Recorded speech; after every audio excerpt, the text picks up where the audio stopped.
তখন তাকে সম্মান জানানোর জন্যই রাজনীতিতে আসা। এবং সব কিছু জীবনের একটা অধ্যায় থাকে। এতদিন এত মানুষের ভালোবাসা পেয়েছি, দিদি নাম্বার ওয়ানের মঞ্চে এত দিদিরা এসছেন, এত দিদিদের কথা শুনেছি, সবাই আমাকে এত বছর ধরে এত ভালোবাসা দিয়েছেন। কোনো একটা জায়গায় গিয়ে তো মনে হয় যে হ্যাঁ, এবার একটু মানুষের জন্যও কিছু করি, মানুষের পাশে একটু থাকি। আর মানুষের জন্য কাজ করতে গেলে, মানুষের পাশে থাকতে গেলে পার্টি অফিস ঝাড় দেওয়ানোর কাজ করানোটা বেশি প্রয়োজনীয়।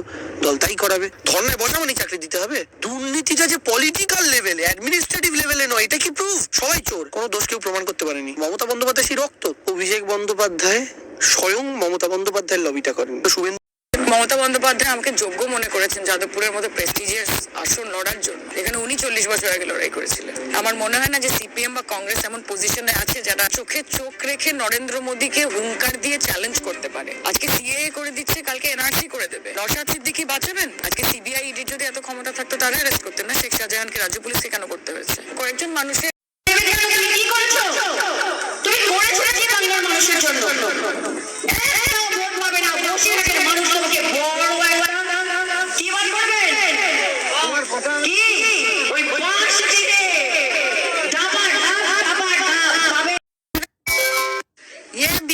गवर्नमेंट अब गवर्नमेंट में कुछ नहीं है। ये बहन जो सारे मिलके हमको पागल बना रहे हैं, मादर चौथ के बच्चे।